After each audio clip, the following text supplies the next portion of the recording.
آج شیخ سیدنا عبد القادر جیلانی رضی اللہ تعالی عنہ، غوث الاعظم پیران پیر ہیں جی، آقا اسلام کے بعد جو اول العمر، آقا اسلام کے بعد جو اول العمر آئے وہ حضور غوث پاک تھے۔ غوث الاعظم بھی، پیران پیر بھی، فقر کے تیسرے سلطان بھی، سلطان الفقراء میں فقر کے تیسرے سلطان اور فقر کے چوتھے سلطان پیر عبد الرزاق صاحب کے والد بھی۔ ہاں جی، یہ شان ہے میرے حضور غوث پاک کی۔ اور شاید تم لوگ جانتے ہو کہ سرکار بادشاہ کی،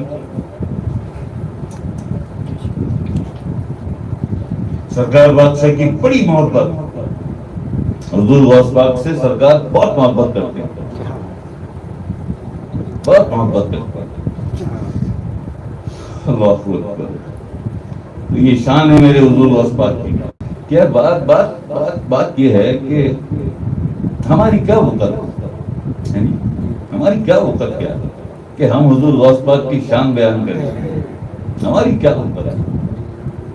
بس جتنی بھی کر لیتے ہیں، جیسی بھی کر لیتے ہیں، یہ تو ان کی بڑائی ہے، یہ ان کا بڑا پن ہے، یہ ان کا بڑا پن ہے۔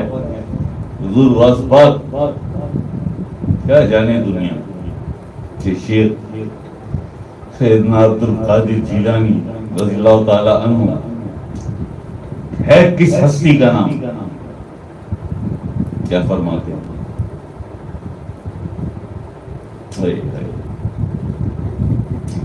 میرا مرید بغیر حساب کتاب کے جنت میں جائے گا۔ اور پھر فرماتے ہیں میرا مرید وہ ہے جس کا قلب اللہ کا ذکر کرتا ہے۔ اور فرماتے ہیں اے میرے مرید نہ گھبرا، نہ گھبرا، میری طاقت اور رفتار اتنی ہے کہ اگر شیر کے جبڑوں میں پہنچ کر بھی تو نے ایک دفعہ مجھے آواز دی،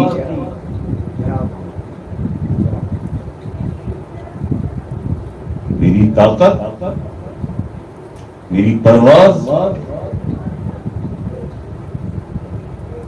میری طاقت، میری پرواز اور میری رفتار اتنی ہے کہ شیر کے جبڑوں میں پہنچ کر بھی ایک دفعہ اگر تو نے مجھے آواز دی، اغثنی اعذرو یا غوث اللہ بحق خالق ارض و سمائی، ایک دفعہ شیر کے جبڑوں میں پہنچ کر بھی مجھے تو نے آواز دی تو میں تجھے شیر کے جبڑوں سے بھی نکال کے لے جاؤں گا، میں تجھے شیر کے جبڑوں سے نکال کے لے جاؤں گا۔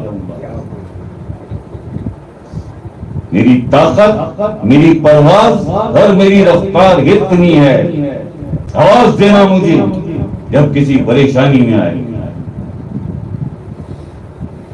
اغثنی اعذرو یا غوث اللہ بحق خالق ارض و سمائی، دیکھ پھر میری رفتار، دیکھ پھر میری رفتار، یہ ہے میرے حضور۔